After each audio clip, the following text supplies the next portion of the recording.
afternoon. Thank you so much, everybody, for joining us today on Outlands RoyalTea.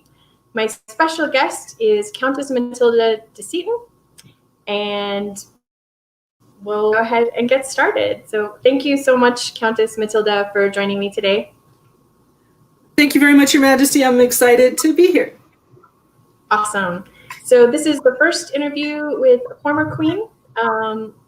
The previous show was His Majesty hosting Duke Artan.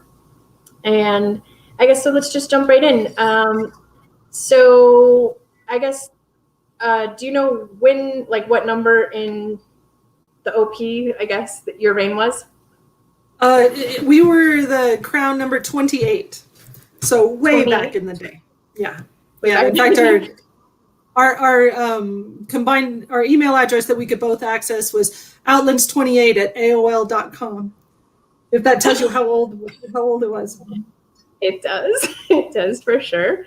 And tell us a little bit about your consort or your fighter. My champion was Martino. It was his first reign, and my first reign as well. He had been a knight for, I think, less than a year, and I wasn't a peer, and we were friends, and it was kind of more of a political alliance, and he had been fighting for me for a couple of years in Crown, and as his skill progressed, and then one day, 21 years ago this month, he won in Arkell, the Shire of Arkell at that point. That they hosted the tournament, and in fact, the current Baroness Arkell, was the autocrat for that. Oh, cool!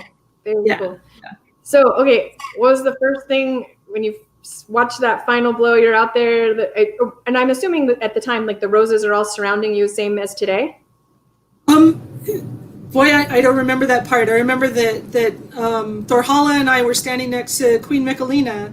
In the tournament, we were all exhausted. Martino and I got on site like 1 or 2 o'clock in the morning and like slept in his truck. He slept in the back and on his armor, and I slept in the front, and then we set up a tent after the sun came up, and then it was a best 2 out of 3 round robin great weapons tournament. So it went on for like 9 hours. I think at that point, both Hala and I were like, let's just get this over with. I'm tired. I need a nap. But it was also very much of, oh my God, kind of moment. I knew Martino was exhausted, and I was wiped out. So yeah, it was kind of shocking to us. Right. So you were the very first, and until my reign, only white scarf queen of the Outlands. Am I correct? That is correct. I was the first white scarf queen of the known world.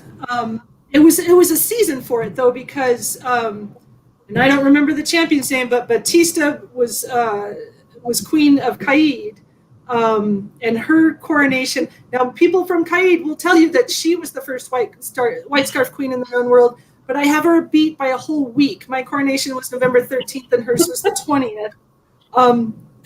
And then Kaylee, Drake and Kaylee and Onstiora won, and Kaylee was the third white scarf queen, and her coronation was in January. So there was a period of time there were 3 of us, and it was something in the water or whatever, and it was it was a lot of fun, and pretty significant. And then we went to Estrella, and the way it divided out at the treaty negotiations is Aidenvelt was allied with Caid, and we were allied with Artemisia. And I had been King and Rapier Marshal for the Outlands before Crown Tournament, and then had to hand that off. But I had been in pre-negotiations for the Rapier Warpoint. And so then we ended up modifying the scenarios a little bit so that Batista and I started the first battle. That each of our troops were on either side, and we were out in the middle. And the goal of this scenario was to pick up these beautiful silk roses scattered all over the field. So your goal was to gather as many roses for your queen. But the way that the scenario started is Batiste and I faced off one-on-one, and when one of us died, that was lay-on for everybody else. And we just thought this would be super fun, and we'll just get to fight, and then it'll be awesome. And that day, in talking to the troops, I thought, this is not a good idea. Because here we've got queens out there fighting, and people wanting to protect their queens, and they can't until one of them dies. So I had a little talk with the troops. I'm like, please, it really doesn't matter. If I fall, just start fighting and having a good time. Don't hurt anybody. Don't be mad. And let's just have a good time. And I suspect Batista said the same of like, ooh, let's have a good time. And at that moment, I knew she was a better fighter than I was. And I thought, well, okay, if I die, I'll just fall quickly and get this started. And there were a couple of passes that were kind of testing each other out, and like, okay, this is fun. And then both of us at the same time decided we were going to do a quick kill, and my shot went just over her shoulder, just like moved her cloth, but definitely wasn't good. And she got me right in the chest, and I just fell really quick. And then I guess it was just mayhem. And of course, one of our guys got to her first and killed her before her guys came, and then people had a good time, but it was still that moment of, oh, this emotions might get away from people. So I'm glad that you brought that up, because I was curious. I know that you were an Estrella queen, and I'm curious if you said 21 years ago? If 21 years ago, being, an active on the Marshallet fields made it as hard to be the war queen. I found that like a lot of the stuff happened at the same time as the fighting, and like what I kept hearing was, well, queens don't normally fight. And I'm like, I just find that hard to believe. I really do. They still say that? That's funny. Yeah. Because now, to be fair, I think I could be wrong, and I could be, if someone has a comment about it, I think I was the first queen to take the rapier field from the Outlands at Estrella. But I'm sure I couldn't have been, I wasn't the first queen to take the heavy field from the Outlands. And we had a good time. But yeah, there were so many other things scheduled at the same time. I did, to my everlasting shame, I did nothing for the archery community at Estrella. I couldn't fit it into the schedule. I felt obligated as a white scarf to attend all the rapier battles. And I was just having so much fun fighting heavy. For the most part, I really wanted, because it's Estrella and we all fight and it was so much fun. And, there's so much scheduled. So I know since I've been queen, there have been other queens to fence at Estrella. Excuse me, but I think I might have been the first to fence. Yeah, and then along those lines too, like as a white scarf queen, like so a martial, white scarf, how strange was that to have to select a champion, and how was that picked? 21 years ago, did they have the tournament? Did you pick your champion? Like, was that weird for you? Because that's one of the things that's always really weird for me is like, well, you need a champion, you need to be attended, and I'm like, no, I can take care of myself. But it's the whole prestige of it, I realize. So I was just curious, like, how were champions picked back then, and what was your champion, and how did that all work for you, and what was your headspace during all of that? Champions were picked through tournaments, both the Queen's Champion and the Protector of the Queen's Heart. We didn't have the heavy rapier champion yet. And to my mind, if I am in, and because my persona at the time was tutor, if I'm in court garb, it's a bit harder for me to protect myself, and sometimes I'm dealing with matters of state while someone else needs to be killed. So that was how a champion could help me, and also for Estrella to fight alongside me and help me to guide the troops. I had other command staff, but for what I wanted to do, I wanted some backup. The Queen's Champion was Duke Iroh, and he was great. My protector, the protector of my heart was Don Christian Delaunay. And it came down to him and Dio in the finals, and Christian, of course, is dressed very well as he usually does, and Dio in his he looked great too, but in a very roguish, rakish kind of way. And I thought, well, either way, I can't lose in this scenario. This is going to be awesome. And they just had just the best fight to watch. It was pretty brutal, pretty fun. Yeah. So yeah, and then Christian and I just went wherever. He just always had my back when I was like, I want to go over here, and he would just go, and we had a great time. That's awesome. So as a white scarf queen, like what kind of pressure does that put on you when you're sitting in circle? I had the best time with the white scarves. I really did.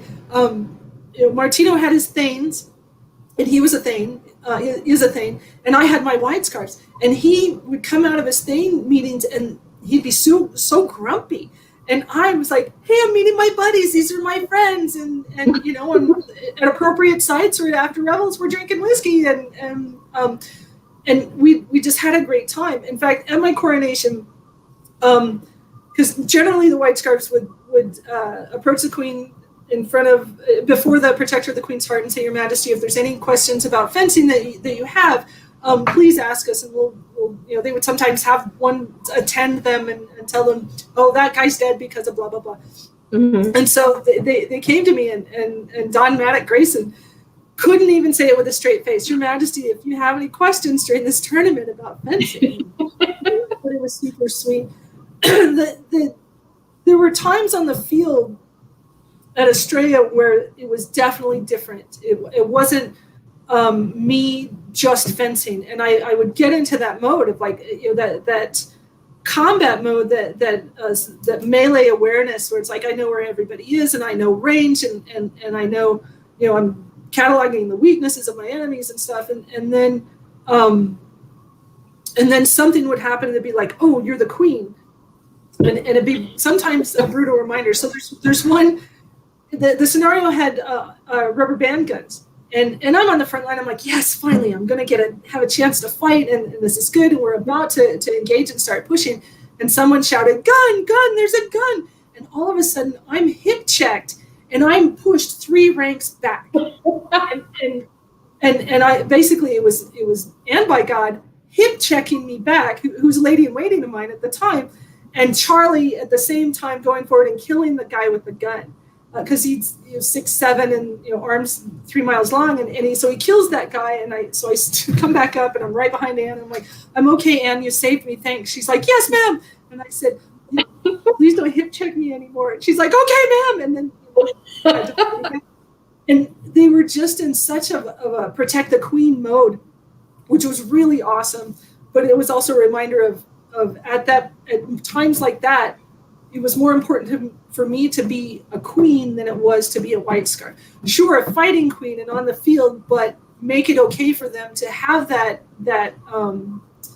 fantasy, not fantasy because it was reality, that reality of protecting the queen and how cool that is. Yeah. But yeah, and hip checking me 3 ranks back. It was beautiful. That's awesome. Very cool.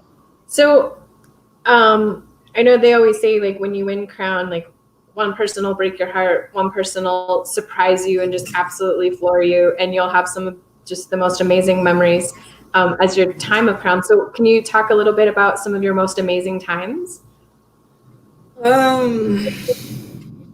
Or what tradition as queen is your favorite? I know that a lot of those traditions have kind of grown and changed, and so anything you can share about some of those traditions that are specific to the queen? There are a couple. I was crown princess, and I remember who toasted me first, which knight toasted me first, and that was Sir Kevin McKinnon from Unterhoven. I had gone up there, and Her Majesty was also there, and at the feast, I think it was in Arts and Sciences, or maybe, no, I think it was Newcomers. And I knew it had happened. I knew it happened, but it didn't occur to me that it would happen to me until it happened. And he was just super sweet, and it's like I will never forget. And I know him only a little bit more than I did then. He's a fine gentleman, but it was just, I just loved that. It's like, oh, Sir Kevin McKinnon toasted me. Other things, I really like how in the Outlands the queen, or at least it used to be, and sometimes it changes depending on the scenario, how the queen puts the belt on the knight. Sometimes, and the knight's significant other will help put the belt out, but I that part was special for me. We made 2 knights during our reign. We made 8 peers, which at the time was scandalous. That was just so many peers. But we made 2 knights, and having that moment, that special moment, that part of a knighting ceremony was awesome, because it's very much about the knights and about the guys and stuff like that. But to have that was really cool. I don't know that our arms are different from the kingdom's arms. That we have a doe and we have roses, and the king's arms are like the kingdom's arms, the populace badge. That ours is very uniquely different, and that we get more presents. We get all the rose stuff, and because I have a dragonfly on my arms, I got all the dragonfly stuff too. It was great. It was awesome. Very cool. So I didn't realize that, the white scarves, if they choose to present roses to the queen, that they should be yellow. And that was a lesson that somebody taught the baby white scarf a couple of years ago. And I was present for that lesson. And what advice would you give someone that's moving to the Outlands that just never even occurred to me that it's supposed to be yellow roses? And it makes perfect sense now that I've been the queen and I've seen the queen's arms, and I'm like, oh yeah, duh, yellow roses. But that's a tradition that just never even occurred to me until it was brought to someone's attention, and I happened to just be standing nearby, and I was like, oh wow, okay. So I don't know. That seems like a really new thing, and it's some sort of newfangled thing. So I guess the advice I would give is, some traditions are ancient, like truly ancient, and some are new, but because people's memories don't always see that, they just think, oh, I've always seen this happen, so it must have always happened, so it must always be this way. What if the queen's favorite color is purple, and you get her purple roses or whatever? Is that, are you going to tradition jail? I don't think so. I would, and I love traditions. I love that we have an unbroken line of kings crowning kings, and princes crowning princes, and I don't want that to ever change. And there's been some times where there's been some theatrics around it, and someone's dying breath, they're falling over or they're lying on the ground and they, whatever. But and like the fact that Caradonna Montrose's name is always named in the ceremony, because she was the first white stag principal herald, and that's where you get the blue iris herald, because she has a blue iris on her arms. But I guess I don't know, because the roses, presenting of the roses thing, I think happened after the Order of Defense was established here in the Outlands, and the White Scarves still wanted to have some part of the ceremony. I don't know where it came from. I don't know. So I'm a bit detached from what current things are happening with White Scarves. So if that's they must be yellow. Okay, they must be yellow. I'm not going to be mad if they give me a blue one, although that's weird, or a white one, because blue and white are my colors as well as gold. I don't know. And some traditions go by the wayside. It used to be that the Masters of Arms would toast the king during coronation or at the coronation feast, but now we have so few of those that it doesn't always happen. And it's not a requirement. It wasn't a requirement then. Those Masters of Arms do what they want, which is super cool. Yeah, I don't know. I like that the queen sits on the left, and that's because Gunwald's left-handed, or because how they do it in England, or there's different stories about how that came about. But we do that. So yeah. I don't know. So a question came up that says, in your travels as crown or since, are there any other kingdoms' traditions that you would like to see adopted in the Outlands? And that's from Lord Kal-bardr of Meridies. Wow. Because we just really have our own thing. I don't know if I'd want to specifically try to adopt another kingdom's tradition, just for the sake of doing it. I think our traditions are very organic, and then they become gelled rather than we will try this thing. Some of our traditions come about because of bad things that we're trying to make good. For instance, when peer circles are started, you put your right arm around around to the right shoulder of the person next to you, and the crown says, let what's said in the circle stay in the circle. And that was a trying to address some malfeasance a way long time ago before my time. And now it's turned into, okay, it's a big hug. Everybody get together. Remember, we're all kind of together, but it's organic, and then it's become more than a tradition. It's ritual, and it reminds us all, okay, we're here, and we're going to just keep this together. I don't know. I've been to Kal-bardr's coronation. I really like the rhythm of it. I like how when the knights come in, Knights of Masters of Arts, if they're swearing, if they come in to swear fealty, they're armed, because they are the swords of the king. I think the Order of Defense should also do the same, be armed. Not necessarily have to whip out the weapons, but because it gets a little crowded and that's a little rough, but certainly to be armed at coronation. I've been to Tyr's coronation, and that was awesome, but there was nothing that sticks out from that. And I've also been to a Northshield coronation, which was fantastic because it was when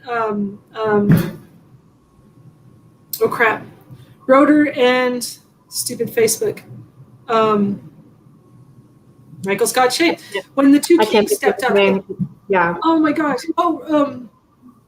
I feel so embarrassed if he's watching. I'm so sorry, but it was the first time that two gentlemen were stepping up as crown, and that was great too. But I really like our traditions. I like how our guardsmen are in tabards or similarly marked, so you can find who's serving the crown. They are, and you can find them and stuff. I like how like I said, the King's Crown and Yehuda. Thank you, Anne. Rotor and Yehuda, when they stepped up in Northshield. I'm so sorry. But the swords, the regalia that we have is just amazing. Our sword lightning, the axe, Thunderhead, which has been around forever. And both the axe and the sword were made by the same maker, Zoltan Kovacs, Kirby Wise. So yeah, I don't know. I don't know if there's any particular tradition that I would want the Outlands to adopt. So speaking of tradition, then what do you consider, what's your favorite tradition, I guess? And if you know how it came to be. My favorite tradition. I like how the words in the coronation in the coronation ceremony are the same. The oaths of the king and the queen, and to this day I can when it's happening, not right now at the moment, but the queen's oath. It's really good. It's good reminders, and it's not too long, and we say it ourselves. And we might be prompted because some of us don't have are good at theater and good at memorizing, but we say those words, and we always strive to do those words. I also like, as I said, that when Blue Iris Herald is being made, they talk about the first White Stag Principal Herald, Caradwin of Montrose, and from whom these arms, your herald name arms are come from. I really like that. I like I'm all about ceremony. I used to be Gimlet Herald long ago, and how the peerage ceremonies start with the same, with similar speeches. And it sets the mood. It's like, okay, now let's all settle down and pay attention and hopefully be able to hear everybody. So, right? Yeah. Some of us are getting a little me. So. Well, and some of us are very soft-spoken, so it's hard to remember, like, oh, I gotta be talking to the person in the back, not just to the people in the front. That's awesome. So, did you serve as Gimlet Herald before you were queen or after? After. After? Yeah, after. I was interested in ceremonies beforehand and hanging out with ceremony wonks before that, with Elfled and Arton and those guys. But it was after that I was really interested in ceremonies, and was Gimlet for 8 years. It was some stupid amount of time. It's a really interesting wonky office to have. And kind of fun. Sometimes it's difficult though, because there were some candidates that because of my office, I'd have to approach and say, okay, I'm here to help you write a ceremony for your peerage, but it would be people that I wouldn't like necessarily. So it was a lesson in, serve your office the best you can, even under difficult circumstances. But for the most part, I just had a great time, just finding little phrases and words to throw in and still keep the traditional structure, but also put stuff in that was important to them and for their persona and for their people. And do you think that your time as queen kind of helped guide you in that preserving of the tradition and making sure that the ceremonies were on par with, what an Outlander would expect to see at a peer elevation? Very much so. Very much so. There are, trying to uphold those traditions and share what those traditions are and instruct people gently without crushing their souls or their spirits or their dreams. Certainly has been something that I've tried to do. Sometimes failed, or sometimes thought I succeeded and then failed or whatever. But definitely being entrusted with the regalia and with the kingdom and how the kingdom presents really got me personally invested for even now. It's like we got to make this look good, however we can. Yeah. Did you feel being a Straya queen? Did you feel that pressure of like, I gotta represent the Outlands and I gotta be this amazing Outlands queen at Estrella because we're in another kingdom, and like you were talking about, like I want this to look good. I want my kingdom to be proud of me. Like, did you have any of those feelings going into Estrella? Absolutely, I was exhausted. So by Sunday afternoon, let's see. Sunday morning was the rest of the rapier battles, and we lost. We were outnumbered, and even some of Vadenveld's guys came and fought with us just to even the sides, so we could just all have more fun, which was super nice of them. But by Sunday afternoon, I was so tired. I come back into camp, and I think Anne was my attendant, and she says, "I'm going to put stuff in my tent." I'm like, "That's fine." And I actually dropped my stuff and then fell asleep in the grass behind my tent and just crashed out. We're in camp, it's private, and I was just crashed. And I hear someone kind of say, "Is she okay?" "Yeah, just let her sleep." Okay.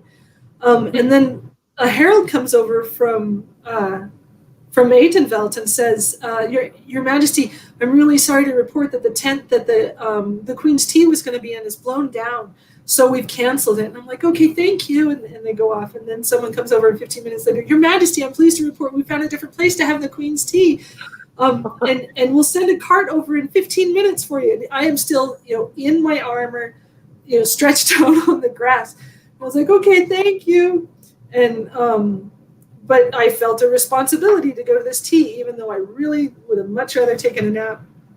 And so people helped me get ready, and Countess Annalise went with me as my attendant to this. And well, first of all, she made me the best sandwich on the planet. It's still 20 years ago. I remember the sandwich. It was white bread, mayonnaise, fresh sliced tomatoes, and pepperoni, and it was just the best. It's nice and cool, and it was so good. And she went with me to the Queen's Tea, and I'm just super tired. Had washed my face, but still feeling like I needed a shower. But Annalise stayed so formal, so very formal, that I had to get to stay at that level, because I didn't want to offend her. To stay at that level, I stayed formal, and it helped me to not just not slouch and just be exhausted at this tea. When ladies worked very hard to make it a very nice, very genteel area after having to move and stuff, and so to respect that, I stayed very formal and very tired. And at that tea, in fact, some Aidenvelter, delightful, missing names right now, came up and said that the Society Seneschal is here, Your Majesty. Have you met her? I'm like, no, I have not. And she says, well, she's out back. It's like, okay. So I went out back and I met Mistress Ellis O'Byrne, who's she's wonderful and an icon from the SCA. And she was sitting by the keg that they had, I was like, this is my people. Yes. So we sat down and we just had a great conversation because we were about to change Kingdom Seneschals. And we, I don't know, solved all the world's problems that day. But yeah, I was wiped out. I was supposed to study for an organic chemistry exam on the way back. And I tried, but I kept falling asleep and I did not pass that test. I tried very hard, and some people told me I tried too hard to try and make everything perfect. And I'm like, well, that was my job. That's what I was supposed to do. Right. But I think the show looked good.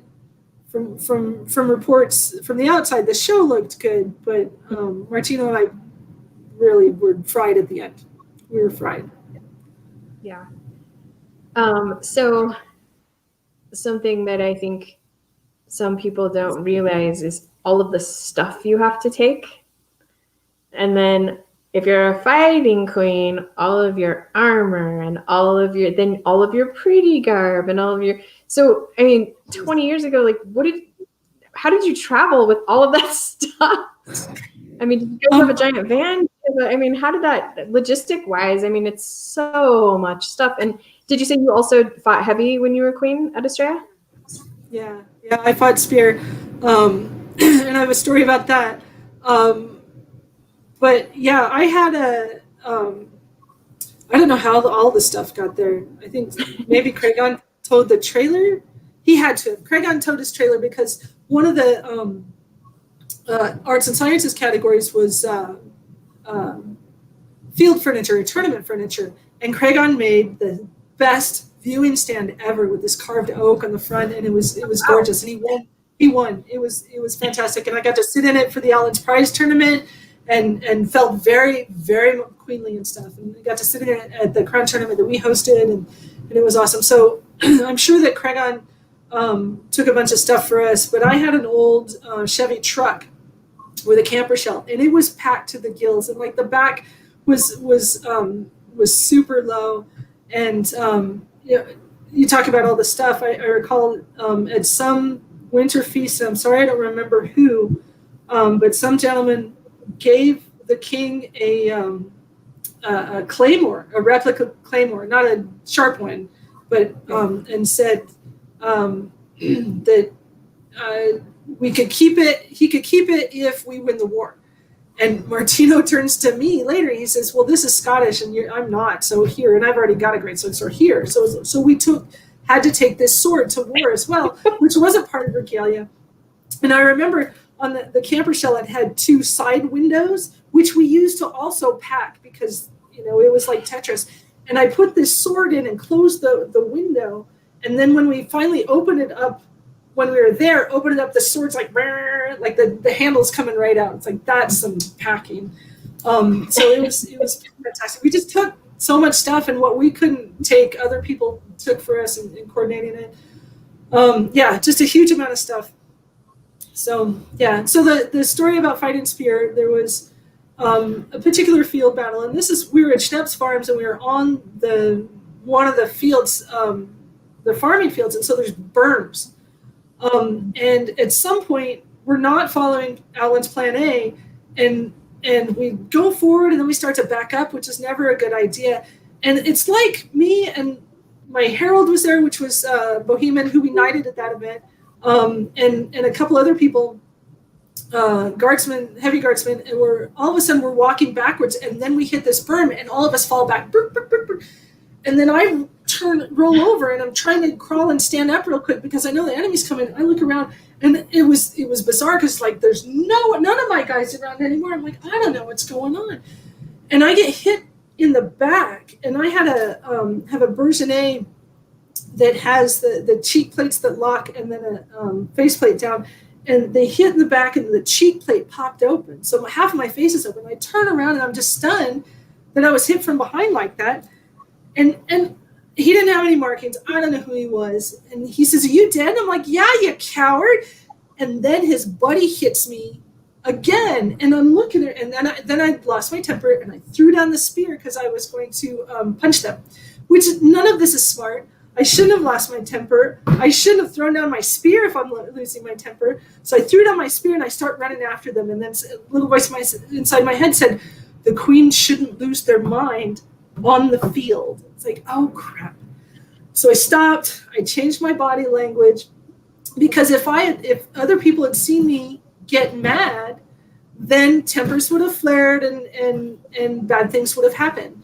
And so, slowed things down. And I also thought, no one noticed because I don't know where anybody is. And finally, on the side of the field, I see Anne, my lady in waiting, and I was like, okay, I'll go over to her and relax my body language. And it was like, hi, how's it going? By the time I got to her, I was calmed down, but she was not. She was so angry. She says, I saw that, and we should. And I'm like, it's okay. It's not a big deal. There's nothing we can, so yeah. And then later, Duke Chorus comes up to me, and this is one of the last years that he was fighting, not the last, but one of the last.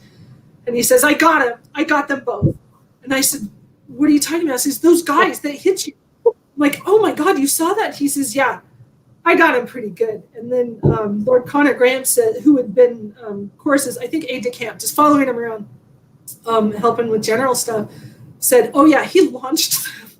It's like, okay, all right. I didn't want that to happen, but okay. So, yeah. And then at the same time, of course, it's like, oh, thanks, guys. You guys are awesome. Yeah. So, yeah, it's really powerful for queens to, if we show we're upset or sad or grumpy, then people want to knock other people down for you. And so it's a interesting power to have. Yeah, for sure. So you mentioned the Outlands prize tourney. So obviously that's been going on for a very long time. And this year we added the rapier component because we felt like rapier was underrepresented in that tournament. And now that it's a peer level activity, we felt that it was really important to add them. But there's always that, and which by the way was not my idea, was His Majesty's idea, which of course I loved, being a rapier fighter. But it's like, how do we honor the traditions of the past but still show that we've grown as a society and as a kingdom? And how are people going to take this? Are people going to be upset that we're changing a long-standing tradition, or are people going to understand that we have to grow and we do have to change sometimes? I mean, what are your thoughts on staying so steeped in that tradition versus we maybe need to change a couple things and grow as the society grows? I absolutely think it's if more people can have fun, then then it's a good idea. It's done with the intention not to mock or belittle any traditions or any whatever. But if more people can have fun, that's fine. My only concern with something like that would be, do we have enough people and to support, to be the support staff? We have list people and water bearers and marshals and stuff, and so it's important to be able to not overtax our workers. But I think that's fine. I don't think that flaunts the tradition of the Outlands Prize tourney at all. I think it only enhances it, and I think it's fine. I think it's good. I think I love all of our traditions, but there's definitely a a lot of thought goes into if you deviate in any way, shape, or form, like what impact is that going to have on the kingdom and our traditions? So I'm glad to hear that that's. I'm so very sorry. My dogs are very excited about somebody at our front door. Girls.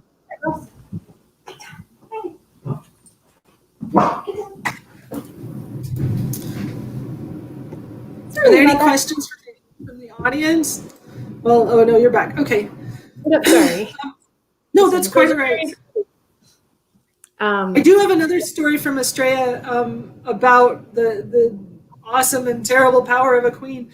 One of the nights I had gone to a rapier party in Aidenville, and there had been some kerfluffle before when I was crown princess, and some of that kind of surfaced at the party. And it doesn't matter; it's all old. Everybody's old now. But I'm being escorted back to camp by at that time Lord Charles and Lord Traithgrin, who's now Don Tenkai, and Sir Charles, who's also a White Scarf. And we're walking back to camp, and I'm super tired, and it's like Wednesday night or something, and it's like already Wednesday, I'm tired, so I'm gonna get some rest. And they have it all gridded out, and I'm walking, and I see Mistress Elizabeth O'Byrne with a whole bunch of her Callantyr friends, who are now I'm pals with a whole bunch of them, but at the time I didn't know them. I knew it was a bunch of Callantyr, and they're walking along, and Elizabeth O'Byrne says, "There's the queen, let's go get her." And I was just not in the mood. And so I just said no. And I turned left down the path, and Traithgrin stuck with me, but like was walking backwards watching this, and just stuck with me. And Charlie stepped up and basically put his arm out and clotheslined three of them. Now like I say, he's a tall, skinny guy, and just clotheslined three of them. They all fell down. And then just kind of stood over them, and they're like, "What happened?" And Elizabeth caught on what was going on. She's like, "Let's go this way," and then they all, as a mob, that way. And it was super cool that I was totally protected. I didn't have to deal with this, and it's like, well, thanks, guys. You guys are awesome. For those out there who are might be guardsmen or guardswomen someday, don't knock people down. It's not very nice, but it was funny. It's a funny story, but yeah. It was very humbling that they got into that mindset, and it's like, oh, okay. Yeah. Here's a question from the audience. Is there anything about your reign that you wish you had done differently? And it's from, it just says, Yazida. It's Baroness Baroness Kergalen. Hi, Yaz. Yeah, lots of things. I think I would have made time to go to the archery field at Estrella. I would have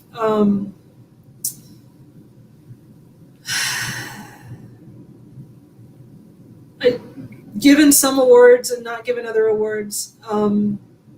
Awards are hard. Yeah.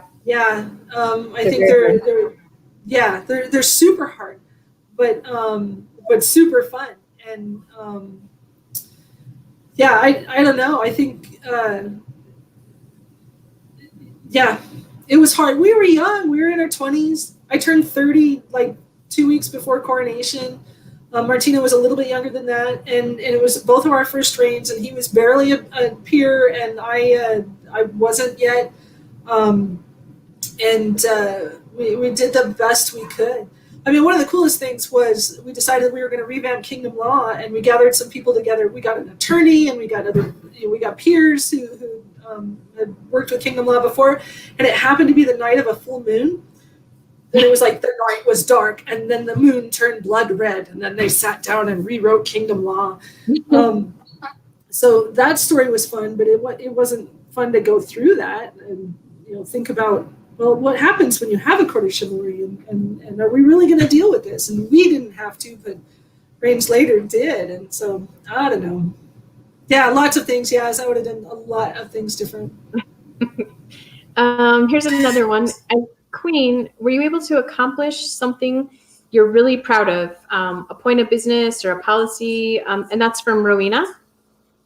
I was really proud that just by being a White Scarf Queen at Estrella, one, I mean, we had the war point. We had had the war point at least 1 or 2 years before that.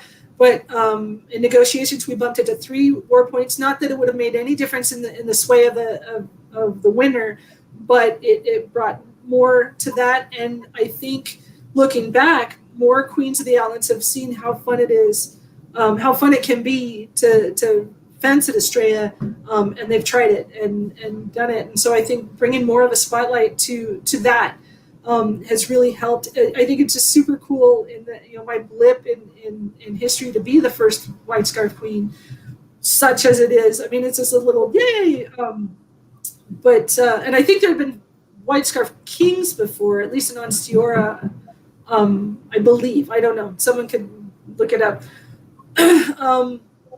But I think at the time, it seemed to us that peers were grumpy. For a variety of reasons. And I think what we did, we're able to listen to the peers and make peers that a lot of them liked. And so I think we also got the peers to help us with some projects and stuff. And so I think that was something that I couldn't necessarily broadcast. Now I can, because it's 20 years, who cares? But at the time, we didn't want to say, we made the peers happy, kind of thing, but it was something that I think we were both proud of. It's like, okay, we just listened to them, they calmed down, we got them excited again. So yeah, there's little stuff. I don't know. I don't think anything I did really stuck around. I mean, some of the awards we handed out were super fun. I doubt that anything you did didn't stick around. I honestly, I think that there are things that kings and queens do that you have no idea the impact 20 years later. And you're like that great story that when I was new, Queen Matilda, she was so awesome to me. I mean, that's one of the cool parts about it, right? You get to be, that is true. You get to be that hero to somebody, and you felt like you didn't really do anything super impactful, but then to hear that you did something great for a new person's like an amazing feeling. So yeah, and well, I had a different name then. It was Andrea, so and had long hair then, as you can see from the pictures on the cool thing. Mm-hmm. So it's fun when people go, oh, "You were queen," especially when I was baroness. So I wasn't wearing a county coronet; I was wearing the baronial coronet. They're like, "Oh my God, I just found out that you were queen." I'm like, "Yeah, a long time ago." It's like, "That's awesome." It's like, "God, thanks." We had a good time. So along those lines, there's another question that came up that says, is the relationship between the crown and landed nobility unique to the Outlands? That came from Sir Bardolph. And I think hi, Bardolph. I don't know. I don't know how other kingdoms handle it necessarily. And I think it's different with each barony. With Martino and I, there were some baronies that we didn't know the people as well or didn't understand as well, and so we wanted more interactions. Like, we're not just going to give you a blanket, yeah, you can give whatever awards you want, but we wanted to really know what was going on. And others we knew and trusted, and we said, just let us know what awards you want to give so we can either give the person another award or wait or whatever. So I don't know. I think it's different. I think having our barons and baronesses sit up in court, at least. So when I was queen, there were only 5 baronies. So it wasn't as crowded up there as it is now, because Arkell and Fontaine were shires at that point. So having everybody sit up in court is something different than what I've seen in Callantyre. In Callantyre, they just sit wherever in the audience, I believe. When I've visited, that's what they've done. So I don't know. Another question is, as a ceremony person, how do you feel about the blood oath portion in this past coronation? And that came from yeah. Well, Your Majesty, I thought it was a horrible idea, and I can't believe you did it. This is a joke. Bela was crown prince the first time and I was Gimlet, and I had done a tiny little bit of research and found this blood oath thing that the I don't even know what they're called, but the guys would bleed into a cup and then the new Khan would drink it. And so I was trying to convince him to make all the peers and landed nobility do that. And we didn't know each other very well at all. And so I was really taking a chance at pissing off this guy, saying, hey, so I found this thing and you want to make a period, do this. And he's like, no, I don't think so. And I'm like, well, the knights certainly. He says, no, I don't think they would go for that. And I was like, well, the laurels. And he says, well, they really wouldn't go for them. I'm like, they bleed for their art. It should be fine. And he's like, no. And I was like, what about the pelicans, though? I mean, they're very symbol. They pierce their breast. And you wouldn't have to have them pierce their breast because that would get messy on their fancy garb. But, at least in the hand or something. He's like, no. And he just kind of, was very, no, we're not going to do this. And so I was super pleased to find out that it happened. It made me smile a lot. It was definitely awesome. Cool. I think there's two more on the board so far. So how did being queen change your perspective on how to better serve the crown? And that comes from Servi di Bellaneo? Servio, okay. I thought so, but then I was like, well, it has his whole name. I think that's Servio. Yeah. On the one hand, my standard for queens was higher since I was queen. On the other hand, I was more compassionate towards it. I had worked reigns before. I had been rapier of chivalry. I had been a lady in waiting, although I didn't do a very good job on that reign, and had just kind of helped out with other reigns and had served on baronial retinues. What I'll do is especially with queens who might not know all their traditions, or it's like their first time, or non-peer queens especially, I'm protective of, is to just help them give little hints. And as a Lady of the Rose and a herald, there have been times where I just feel like I have the authority to just step right back behind the thrones or go behind the queen when she's watching a tournament and give little hints or write notes and hand it off to help them. So yeah, I try to, when I can, and when I see something that'll make it better for the queen or make it better for the audience that the queen can do, I'll try to give a little, well, this is such and such, or this little history, or this is their first event, or little stuff like that. And then also realize that on those off times or when she's on her own or whatever, give her a break if she swears and something. If she says, fuck, I'm not going to care. Oh my God, I did it again. I'm going to give her that space to be able to just have a private moment. So yeah, it absolutely changed my perspective. But then also my standards are obnoxiously high. Annoying. But then I have to, if I get grumpy, I just have to, it's like, no, it's their thing. If I can help them, if I have the dialogue to help them, I'll try. And if I don't, maybe I can find someone who they could listen to and be open to and say, hey, you might tell them to try this. And just to make the kingdom look good. And so they just have an easier time. Because it happened with me. People helped me for sure. It's definitely true. This one is from Slain the Hound. It says, do you miss me? I miss you. Slain, I miss you so much. I can't wait until you can meet my dog Penny, who's your favorite thing on the internet. I think you're doing fantastic things with those boxes, and I think you're working way too hard, and you should get paid for doing that. I can't wait to see your interview, and I'll try and think of some really good, really hard questions for you. Even though you gave me a super easy question. Yes, of course I miss you, Slain. Slanya. I'm going to call you Slanya.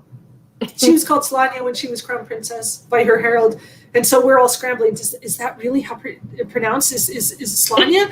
And she's like, no, just Slay. It was super cute. That's awesome. This one is from Otto of the Outlands. Why is the Outlands the best kingdom in the known world by such a wide margin? I don't know. I think I don't know. We just have the coolest people. We train at altitude and then go to these lowlands, whether it's Gulf Wars or Penzig or Estrella or Great Western, and then can run and run and run, and then party all night, and then run a lot the next day.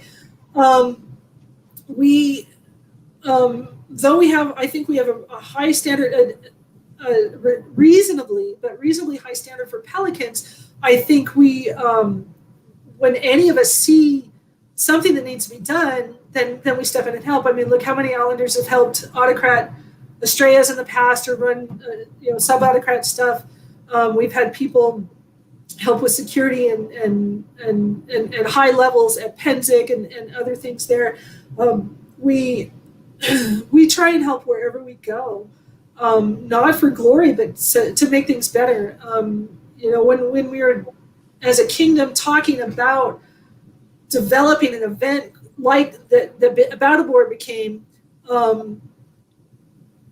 it's like, well, what's the theme of this? And it's like, well, there's so many wars. Wars are boring, not boring, but let's have something different. And it's like hospitality, and that's really what we do.